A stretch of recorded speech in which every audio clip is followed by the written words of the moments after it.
इस वीडियो में हम जो है सुमित्रा नंद पंत का जीवन परिचय देखने वाले हैं, बिल्कुल आसान भाषा में। और कैसे लिखना है बोर्ड एग्जाम में आपको हम ये भी बताएंगे। तो देखिए, सबसे पहला नंबर तो बोर्ड एग्जाम में जब भी आप शुरू करिएगा तो सबसे पहले कवि का संक्षिप्त परिचय करके एक ऐसा ब्रैकेट बना लेना, जैसे यहाँ पर देखिए डिब्बा टाइप का बना हुआ है।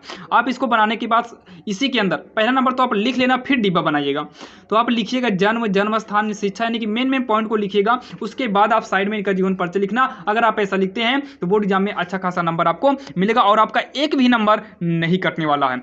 सबसे पहले इनका जन्म, इनका मतलब सुमित्रा नंदन पंत जी का जो जन्म है ये 20 मई सन 1900 ईस्वी में हुआ था। कब? 20 मई सन 1900 ईस्वी में हुआ था। जन्म स्थान क्या था? तो जन्म स्थान इनका जो है कौसानी था। कौसानी में कहाँ?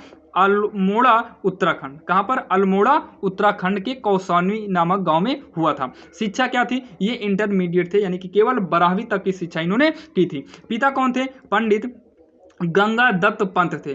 गंगा दत्त पंत थे। माता सरस्वती देवी थी। माता कौन था? सरस्वती देवी, यानी कि इनके माता का नाम सरस्वती देवी था। वास्तविक नाम की बात करें तो गुसाई दत्त था। इनका वास्तविक जो नाम था ये गुसाई दत्त था। लेखन विद्या क्या थी? इनकी लेखन विद्या जो है काव्य और खाद्य थी। काव्य और खाद्य थी।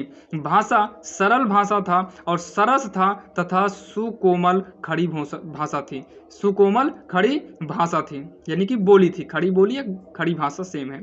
शैली क्या था? चित्रमय थी। इनकी शैली क्या थी? चित्रमय थी।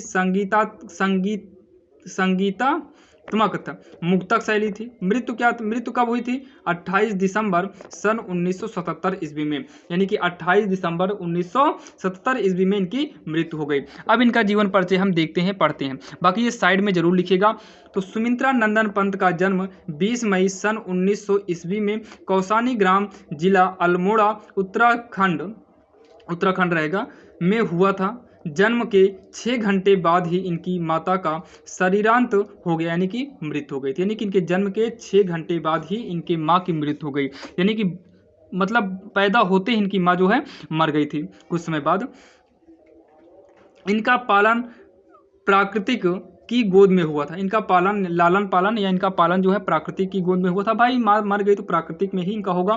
प्रारंभिक शिक्षा ग्राम की पाठशाला में हुई थी। ग्राम मतलब गांव की पाठशाला में हुई थी। इनके पिता पंडित गंगा दत्त पंत हैं। हाई स्कूल की परीक्षा वाराणसी के पास करके ये प्रयाग में म्योर सेंट्रल कॉलेज की में प्रविष्ट हुए, मतलब प्रवेश किए। सन 1921 ईस्वी में असहयोग आंदोलन प्रारंभ होने पर कॉलेज छोड़कर साहित्यिक साधन में प्रवृत्ति हुई। इन्होंने संस्कृत, अंग्रेजी तथा बांग्ला का गंभीर अध्ययन किया। आध्यात्मिक साहित्य की ओर भी इनकी रुचि रही। संगीत में भी इनका प्रेम था और इसी प्रकार काम करते करते इनकी मृत्यु जो है कब हुई थी? इनकी मृत्यु जो है 18 दिसंबर 1977 ईस्वी में हो गई थी। बाकी अगर आप इसे और भी लॉन्ग लिखना चाहते हैं तो आप इसको जो है स्क्रीनशॉट ले लीजिए, पढ़ लीजिए, इसको भी लॉन्ग कर दीजिए। बाकी ज़्यादा लॉन्ग करने की कोई ज़रूरत नहीं है, आप यहीं तक कर देंगे और इसी में लिख देंगे लास्ट में इनकी मृत्यु जो है 28 दिसंबर सन 1977 ईस्वी में हो गई थी। आपका इतना कहने के बाद आपके बोर्ड एग्जाम में एक भी नंबर नहीं कटने वाला है, पूरा का पूरा आपका मिल जाएगा। और ऐसे ही इंपॉर्टेंट क्वेश्चन के लिए हमारे इस चैनल RSL इंग्लिश ग्रामर को सब्सक्राइब जरूर करिएगा, ताकि हम जब भी इंपॉर्टेंट क्वेश्चन अपलोड करें वो लेटेस्ट आपको मिल जाए। तो चलिए मिलते हैं किसी अन्य वीडियो में, तब तक के लिए जय हिंद।